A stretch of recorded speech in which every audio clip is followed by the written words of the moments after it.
Hello കൂട്ടുകാരെ, ഞാൻ ഇന്നൊരു വീഡിയോയുമായിട്ട് വന്നു. ഫ്രൈഡ് റൈസിൻ്റെ വീഡിയോമാണ് ഞാൻ വന്നത്. കൂട്ടുകാരെ, ഞങ്ങളെ വീട്ടിൽ എങ്ങനെയാണ് ഫ്രൈഡ് റൈസ് ചോറ് വയ്ക്കുന്നതെന്ന് കാണിക്കുകയാണ്. കൂട്ടുകാരെ, എല്ലാവരും ഇതേപോലെ വയ്ക്കണം. ഇതിന് വേണ്ടി ഞങ്ങൾ ആദ്യം തന്നെ മുട്ട ചിക്കി വയ്ക്കുന്നു. ഒരു 6 മുട്ടയാണ് ചിക്കി വെച്ചത്. മുട്ട നല്ലതുപോലെ കുറച്ച് എണ്ണ ഒഴിച്ചിട്ട് സൺഫ്ലവർ ഓയിലേ ഒഴിക്കാവൂ. വേറെ വെളിച്ചെണ്ണയൊന്നും ഒഴിച്ചുകൂടാ, എന്നാൽ ചോറിന് ടേസ്റ്റ് മാറും. അങ്ങനെ സൺഫ്ലവർ ഓയിൽ ഒഴിച്ചിട്ട് ഒരു 6 മുട്ട ഉടച്ച് ചിക്കി വെച്ചതാണ്. അത് കഴിഞ്ഞിട്ട് മുട്ട ചിക്കി ഉടച്ച് വെച്ചതിന് ശേഷം കുറച്ച് കുരുമുളക്, 1 സ്പൂൺ കുരുമുളക് വരെ ഇട്ട്, എന്നിട്ട് കുറച്ച് ഉപ്പും കൂടെ ഇട്ട്, എന്നിട്ട് അത് നല്ലതുപോലെ ചിക്കണം. നല്ല കട്ടി കുറഞ്ഞ് ചിക്കി എടുക്കണം. അതിൻ്റെ വെള്ളം പറ്റുന്നത് വരെ ചിക്കി എടുക്കണം. കൂട്ടുകാരെ, നല്ലതുപോലെ ചിക്കി നമ്മൾ പൊടിച്ചെടുക്കണം. നല്ലതുപോലെ ചിക്കി എടുത്ത് മാറ്റിയതിന് ശേഷം നമ്മൾ ചോറ് വയ്ക്കാൻ വേണ്ടി ഒരു പാത്രം എടുത്തു. അതിൽ നമ്മൾ ചെറുതായിട്ട് അരിഞ്ഞ് കുറച്ച് സൺഫ്ലവർ ഓയിൽ ഒഴിക്കുകയാണ്.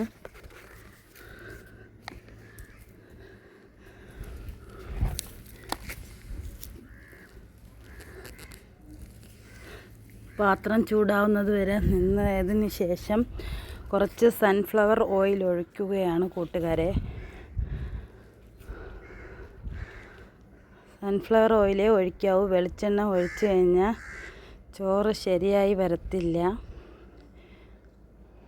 നമുക്ക് വെളിച്ചെണ്ണയുടെ ടേസ്റ്റ് വരും, മണവും വരും. അത് ഈ ചോറിന് പറ്റത്തില്ല.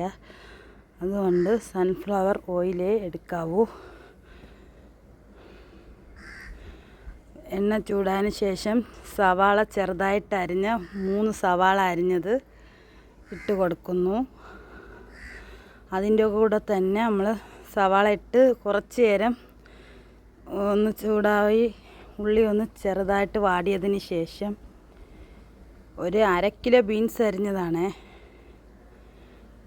ബീൻസ് ഇട്ട് കൊടുക്കുന്നത്. ഞങ്ങൾ ഒരു 2 കിലോ അരിയുടെ കണക്കാണ് പറയുന്നത് കേട്ടോ കൂട്ടുകാരെ.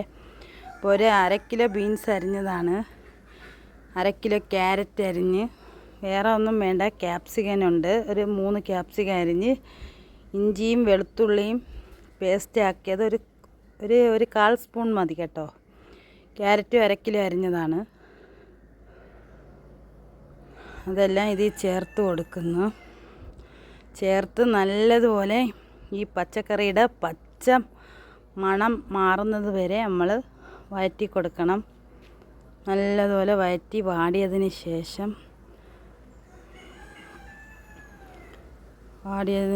നല്ലതുപോലെ വാടണം കേട്ടോ, അല്ലെങ്കിൽ നമുക്ക് പച്ച നാറ്റം സ്മെല്ല് വരും.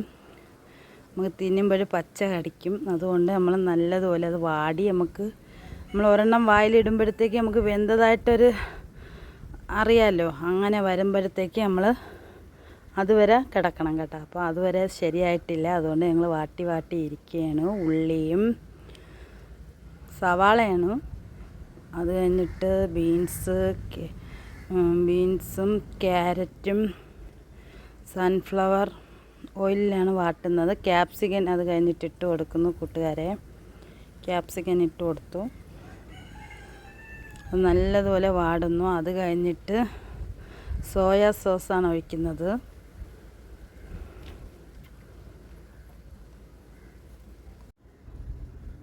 സോയാ സോസ് ഒരു 3 സ്പൂണാണ്. അത് ഈ ഒരു ചെറിയ ഇതിലാണ് മേടിച്ചത്. അത് മൊത്തം ഒഴിച്ച്, അത് കഴിഞ്ഞിട്ട് ചില്ലി സോക്സും കൂടെ ഒഴിക്കുന്നുണ്ട് കൂട്ടുകാരെ. അതും മൊത്തം ഒഴിച്ച്, ഒരു 4 സ്പൂണോ ആ പാക്കറ്റിൽ വരുന്നുള്ളൂ. അത് മൊത്തത്തിൽ ഒഴിച്ചു.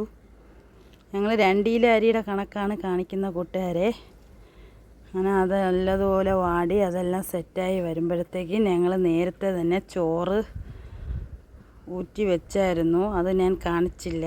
ചോറ് നമ്മൾ വെള്ളം ഇട്ടതിന് ശേഷം അരിയിട്ട് തിളപ്പിച്ച് ഊറ്റി ആദ്യം മാറ്റി വെച്ചായിരുന്നു, അത് ഞാൻ വീഡിയോ എടുത്തില്ലായിരുന്നു.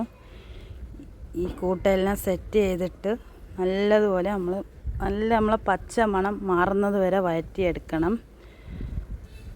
നമ്മൾ വായിലിടുമ്പോൾ നമുക്ക് പച്ച ചെവ മാറത്തില്ല, അതുവരെയും വെജിറ്റബിൾസ് നല്ലതുപോലെ വാടിയെടുക്കണം. നല്ല ചോറായിരുന്നു കേട്ടോ, കഴിക്കാൻ നല്ല ടേസ്റ്റുമായിരുന്നു, കാണാൻ നല്ല ഭംഗിയായിരുന്നു. ഞങ്ങൾ ഇന്ന് ഉണ്ടാക്കിയ ചോറാണ്. നല്ലതുപോലെ വാടുന്നു കൂട്ടുകാരെ. നല്ലതുപോലെ വാടിയതിന് ശേഷമാണ് ഞാൻ പറയാം, അത് വാടിക്കൊണ്ടിരിക്കുന്നു. ഞാൻ വാട്ടിയെടുത്തതിന് ശേഷം നമ്മൾ മുട്ട ചിക്കി വെച്ചില്ലേ, അതും നല്ലതുപോലെ ഇട്ട് നല്ലതുപോലെ ഇളക്കി എല്ലാ സ്ഥലത്തും സെറ്റാവണം, ഒരേപോലെ എല്ലാം വരണം. അതുകൊണ്ട് നല്ലതുപോലെ ഇളക്കിക്കൊണ്ടിരിക്കുകയാണ്. നല്ലതുപോലെ ഇളക്കി ഒന്നായിട്ട് യോജിപ്പിച്ചെടുക്കുകയാണ് കൂട്ടുകാരെ. എല്ലാവരും ഇതേപോലെ വെക്കണം. ഞാൻ എൻ്റെ വീട്ടിൽ ഉണ്ടാക്കിയ ഫ്രൈഡ് റൈസിൻ്റെ റെസിപ്പിയാണ് ഞാൻ പറയുന്നത് കൂട്ടുകാരെ.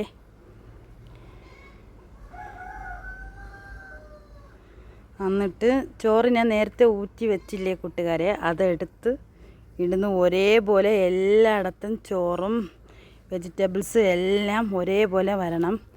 നല്ലതുപോലെ ചിക്കി ഇരിക്കുകയാണ്. അടി കൊട്ടി ഇളക്കി എടുക്കണം. ചെറിയ തീയിലാണ് ഇട്ടിരിക്കുന്നത്. കണ്ട, ചോറെല്ലാം ഒന്നാക്കുന്നു. അങ്ങനെ ചോറ് കുറച്ചിടും. വെജിറ്റബിൾസ് നല്ലതുപോലെ ഇളക്കിക്കൊണ്ടിരിക്കുന്നു. അടിയിൽ നിന്ന് മേളിലോട്ടാക്കിയാണ് ഇളക്കി എടുക്കുന്നത് കൂട്ടുകാരെ. നല്ല രീതിയിൽ ഇളക്കി എടുത്ത് കാണുന്നുണ്ട. ചോറിടും, വെജിറ്റബിൾസ് ഇളക്കി അടിയിൽ നിന്നെല്ലാം കൂടെ മേളിലോട്ടാക്കി ഒന്നായിട്ട് യോജിപ്പിച്ചെടുക്കുകയാണ്. എല്ലാ കൂട്ടുകാരും ഇതേപോലെ ഒന്ന് വെച്ച് നോക്കണം, നല്ല ടേസ്റ്റാണ്. ഞങ്ങളെ വീട്ടിൽ ഞങ്ങൾ വെച്ച രീതിയിലെ ഫ്രൈഡ് റൈസിൻ്റെ റെസിപ്പിയാണ് ഞാൻ കാണിക്കുന്ന കൂട്ടുകാരെ. നമ്മൾ ചെറിയ തീയിലിട്ടിരിക്കണം കേട്ടോ, എന്നാലേ നമുക്കിതെല്ലാം സെറ്റായി ഇതിൽ വരും. ഇതിൽ വേറെ ഒന്നും ചേർക്കുന്നില്ല കേട്ടോ, വെറും സൺഫ്ലവർ ഓയിൽ മാത്രമേ നമ്മൾ ഉപയോഗിക്കുന്നുള്ളൂ. വേറെ വെളിച്ചെണ്ണയോ നെയ്യോ ഒന്നും ഉപയോഗിക്കുന്നില്ല. പിന്നെ സോസ് 2 ചില്ലിയും സോയാ സോക്സ് ഉപയോഗിക്കുന്നുള്ളൂ. പിന്നെ ടൊമാറ്റോ സോക്സ് വേണമെങ്കിൽ ഉപയോഗിക്കാം, ഞങ്ങൾക്ക് ഇഷ്ടമല്ല, അതുകൊണ്ട് ഞങ്ങൾ ഉപയോഗിച്ചില്ല. ഈ രീതിയിലാണ് ഞങ്ങൾ ഉണ്ടാക്കിയത്. നല്ലതുപോലെ യോജിപ്പിച്ചെടുക്കുകയാണ്. എന്നാലേ ഈ ചോറ് നമ്മളെ ഇളക്കി അടിയിൽ നിന്ന് മേളിലോട്ടാക്കി ഇളക്കി വരുന്ന രീതിയിലാണ് നമ്മൾ അതിൻ്റെ അലങ്കാരവും എല്ലാം വരുന്നത്. നല്ല ഭംഗിയാണ് ഈ ചോറ് നമ്മൾ സെറ്റ് ചെയ്തെടുക്കുന്നത് കാണാൻ. കണ്ട കൂട്ടുകാരെ, ഞാൻ ചോറ് യോജിപ്പിച്ചിട്ട് കാണിക്കുന്നത് സെറ്റായി. കഴിക്കാനും നല്ല ടേസ്റ്റായിരുന്നു. എല്ലാ കൂട്ടുകാരും ഈ രീതിയിൽ ഉണ്ടാക്കി നോക്കണേ. അങ്ങനെ വീണ്ടും ചെറിയ തീ ഇതുവരെ ഓഫ് ചെയ്തില്ല. അങ്ങനെ എൻ്റെ വീഡിയോസ് എല്ലാവരും കണ്ടു. Okay, by.